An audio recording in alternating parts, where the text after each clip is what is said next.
الرحمن الرحیم۔ آج ہم پڑھیں گے ادغام۔ نون ساکن اور تنوین میں ادغام کہاں ہوتا ہے اور اس ادغام کی کتنی قسمیں ہیں۔ دیکھو جی، ادغام کرے، ادغام کی تعریف کیا ہے؟ حرف، کسی بھی حرف کو اس کے بعد والے حرف میں آپ ملا کر جو پڑھتے ہیں اسے ادغام کہتے ہیں۔ یعنی حرف کو، ساکن حرف کو متحرک میں اس طرح ملانا کہ دونوں ایک ہی حرف ہو جائیں، ایک ہی حرف بن جائیں اور دونوں کے اوپر تشدید آئے اور دونوں ایک ہی مخرج سے ادا ہوں، اسے ادغام کہتے ہیں۔ نون ساکن میں ادغام کہاں ہوتا ہے کہ جب نون ساکن اور تنوین کے بعد یرملون 6 حروف ہیں، ان میں سے کوئی حرف آ جائے دوسرے کلمہ میں۔ اظہار کے لیے یہ شرط نہیں تھی کہ کلمہ وہی ہو یا 2 کلمے ہوں، دونوں جگہ ہوتا ہے۔ اس ادغام کے لیے شرط یہ ہے کہ تنوین میں تو 2 کلمے ہوں گے، ظاہر ہے جی، لیکن نون تنوین، نون ساکن جو ہے وہاں بھی جب یہ 6 حروف آئیں گے تو ان کے لیے شرط یہ ہے کہ کلمہ دوسرا ہو، 2 کلمے ہوں، ایک کلمہ میں ادغام نہیں ہوگا جی، سمجھ لو جی۔ نون ساکن اور تنوین کے بعد اگر ینمو کے 4 حروف آ جائیں، ینمو، یا نون میم واو، تو یہاں ہوگا ادغام مع الغنہ۔ کیا ہوگا؟ ادغام، یعنی ادغام بھی کریں گے اور ساتھ ساتھ غنہ بھی خوب کریں گے۔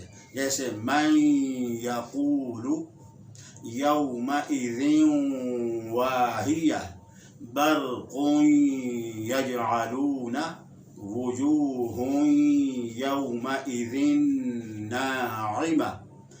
یہ مثالیں ہیں، تو یہاں ادغام ہوگا اور ساتھ غنہ ہوگا، غنہ زمانی، ٹھیک، یعنی غنہ آنے نہیں ہوگا جی، لیکن شرط کیا ہے؟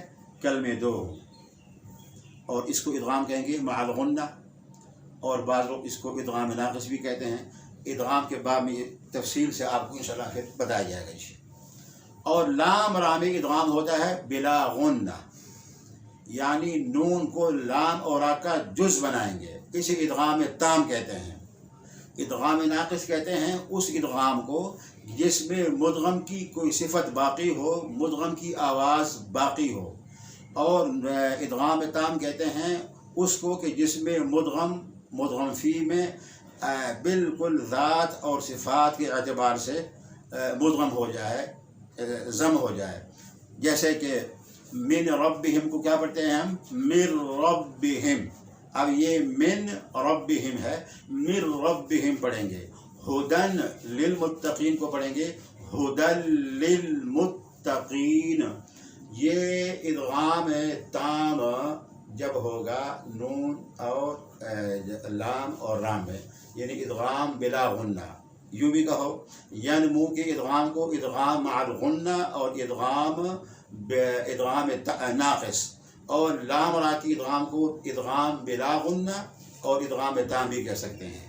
اچھا جی، اگر کلمہ ایک ہوا، جیسے کہ دنیا، قنوان، صنوان، بنیان، یہ 4 کلمات آئے ہیں کہ جن میں نون ساکن کے بعد اسی کلمہ میں یا ہے اور واو ہے، لیکن ان میں ادغام نہیں ہوتا، اس لیے کہ ادغام کی شرط کیا ہے کہ کلمے 2 ہوں اور یہاں کلمہ 1 ہے جی، اس لیے ادغام نہیں ہوتا جی۔ اور دوسری بات یہ ہے کہ دنیا، قنوان، صنوان، بنیان، ادغام کا فائدہ جو ہے سہولت نطق ہے، ادائیگی میں سہولت اور خوبصورتی۔ جیسے برق یجعلون ومن الناس من يقول اندادا خوبصورتی ہے نا جی۔ لیکن یہاں اگر آپ نون کا یا اور واو میں ادغام کرتے ہیں تو ایک کلمے کا جو ہے نا جی، یعنی اس میں ایک ادا میں گھٹن سی پیدا ہوتی ہے۔ دنیا کو آپ پڑھیں گے دویا، دویا۔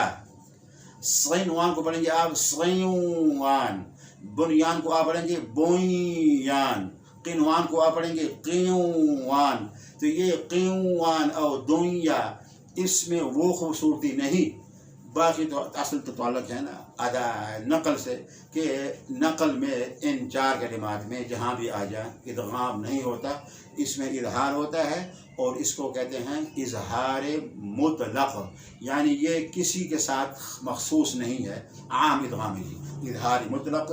اللہ پاک ہم سب کو تجوید سمجھنے کی توفیق عطا فرمائے، آمین۔